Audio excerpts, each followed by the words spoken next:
¿Cómo estás? ¿Preparado? Vamos a hacer un tutorial. Hoy vas a aprender esto que viene ahora.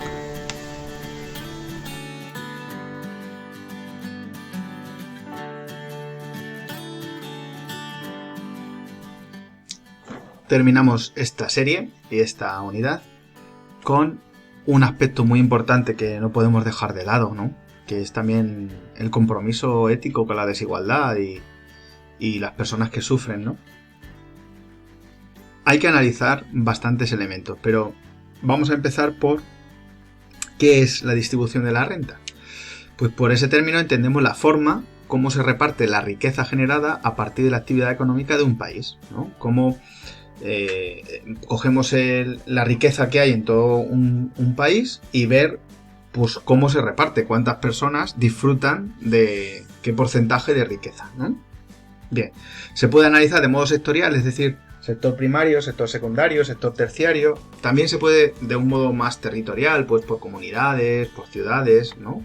O también de un modo personal, ¿vale? Vemos alguno, como por ejemplo la renta per cápita. Bueno, ¿cuáles son las medidas que se suelen usar en la distribución? Pues la primera es la renta per cápita, que es muy sencilla de calcular. Se coge cuál es el PIB, la renta nacional, cuál es la riqueza, el monto total de riqueza que tiene un país, y se divide entre el número de habitantes. Claro, esto nos da solamente la media, pero ya sabéis cómo a veces funciona la estadística, ¿no? La media no es solo la única forma para saber realmente cómo se distribuye, porque si estamos tú y yo me como solo un pollo, pues si estamos dos, la estadística dirá que la media es medio pollo por persona, ¿no? Y no es cierto, porque yo me he comido el pollo entero, ¿no? Bueno, pues vamos a ver un poco otros elementos que nos ayudan un poco más a ajustar cómo se distribuye la renta. Uno es el coeficiente de Gini, que sirve para calcular pues la desigualdad que hay entre los ingresos entre los habitantes de un país, y el valor mínimo es 0, que sería lo ideal, que todos los habitantes tuvieran una renta, bueno, lo ideal, que no sé si lo ideal, pero que todos los habitantes tengan la misma renta, o varía de 0 a 1, y 1 sería que todos los ingresos los tiene una sola persona, ¿no? Son dos extremos, ¿no? Lo que más se ajusta quizás sea la curva de Lorenz. Vamos a ver un poquito despacio, porque también tiene relación con el coeficiente de Gini, y nosotros nos vamos a centrar en la curva de Lorenz. Vamos a ver este vídeo que lo explica mejor que yo esta profesora de la Universidad de Valencia. Hola, soy Olga Moreno, pertenezco al Departamento de Economía y Ciencias Sociales de la Universidad Politécnica de Valencia y os voy a hablar en este vídeo de la curva de Lorenz. Como sabéis, los distintos países tienen una renta per cápita que puede variar mucho entre unos y otros, pero a veces no nos interesa tanto saber cómo es la renta per cápita, si es alta o baja, si es media, sino si hay diferencias importantes dentro de un mismo país en cómo está distribuida la renta, es decir, si hay una cierta equidad en la distribución de la renta o si hay fuertes desigualdades. Y para eso la media no nos sirve, necesitamos alguna otra herramienta analítica que nos permita saber algo más de esa equidad, y la curva de Lorenz sería una herramienta analítica que se utiliza bastante. En concreto, en este vídeo, nuestros objetivos son representar la curva de Lorenz y también que al final del vídeo sepáis interpretar la información que nos proporciona la curva de Lorenz sobre la equidad en la distribución de la renta de un país. ¿Cómo se representa la curva de Lorenz? Bien, tenemos aquí un sistema cartesiano, tenemos dos ejes. En el eje de abscisas tenemos el porcentaje acumulado de población desde las decilas de menos renta hasta las decilas de más renta. Eso significa que este 10% sería el porcentaje de población más pobre, vamos a decirlo así. Después seguiría el 10% de población con un poquito más de renta, pero todavía bastante escasa, y así sucesivamente. Y en el eje de ordenada lo que se representa es qué porcentaje de toda la renta del país acumula o reúne cada porcentaje de población. Lo vamos a ver con un ejemplo más fácil. Vamos a suponer un caso irreal completamente de un país en el que todas las personas tienen exactamente la misma renta.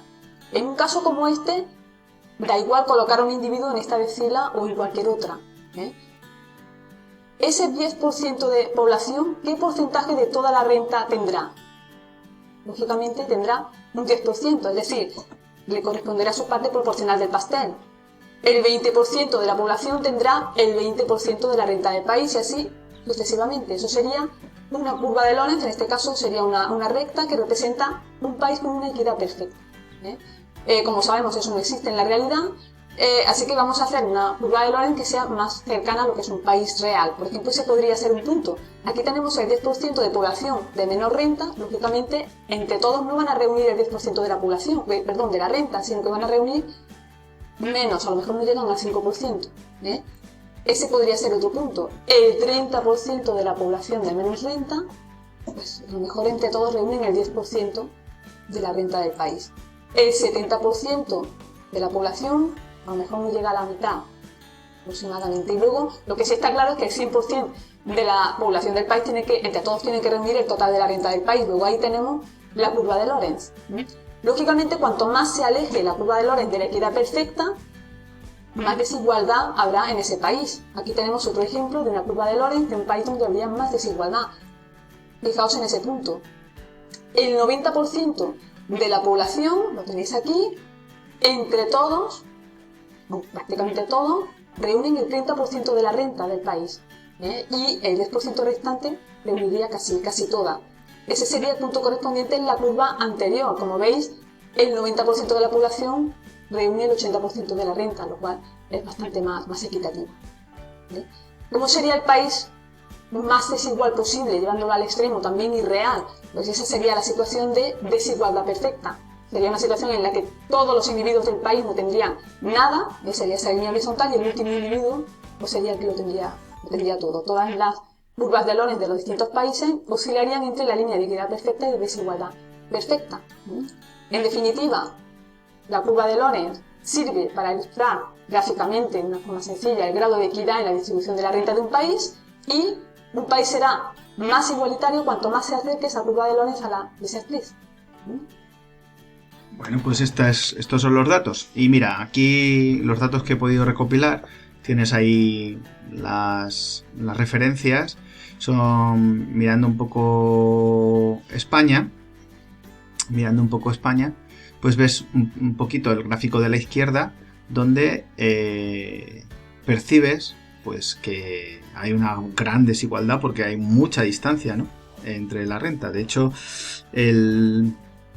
todavía el 70-80%, el 80%, 90% casi por ciento, pues tiene el 40% de la riqueza, ¿no? O sea que hay un 10% que tiene el 60% de la riqueza, ¿no? Hay una distribución muy irregular, ¿no? Bueno, mirando un poco el gráfico de la derecha, pues puedes ver que en Europa, ¿no?, al menos hasta 2015, pues hay desigualdad, por supuesto, pero se ha ido mejorando, ¿no? Aunque 2015 ha tenido ahí un poco más de amplitud, como se puede apreciar entre 2008, que es el azul, y el rojo, ¿no? Sin embargo, han mejorado con respecto a 1995, y cuanto más se ajuste o cuanto más se acerque, pues más igualdad hay. Puedes pensar que, bueno, ¿y para qué? Si uno gana más, pues bien, ¿no? Sí, pero la desigualdad en un país tampoco te creas que ayuda, ¿no? Porque la clase media, si desaparece, frena las expectativas de un país. O sea, piensa que hace falta que dentro de un país haya posibilidades para poder mejorar, ¿no? También, si los jóvenes tienen las tasas más altas en formación, porque hay desigualdad, y no pueden pagarlas todos, entonces tienen menos posibilidades y están más reducidas. Luego, si la calidad de vida disminuye porque la gente no tiene suficiente para satisfacer sus necesidades básicas, aumenta también la enfermedad y el gasto público, ¿no?, de esas personas. Luego, los ingresos bajos siempre generan dificultades sociales y puede acarrear incluso situaciones de delincuencia. Cuando uno no tiene trabajo y no puede encontrarlo y no lo encuentra, al final muchas veces lo busca para poder sobrevivir, ¿no? Y luego, ¿en qué condiciones de natalidad puede vivir un país que hay mucha desigualdad? Si no tienen hijos o no se tienen hijos, ¿no? Se empobrece el país también, ¿no? Y dificulta también el pago de pensiones, las cotizaciones, etc. Bueno, para solucionar esto, los gobiernos tienen, o para paliar un poco estas desigualdades, posibilidad de aplicar, cuando hay época de recesión o cuando hay auge, políticas contractivas o restrictivas o expansivas, ¿no?, que se llaman, ¿no? ¿Cuáles son esas? Vamos a ver.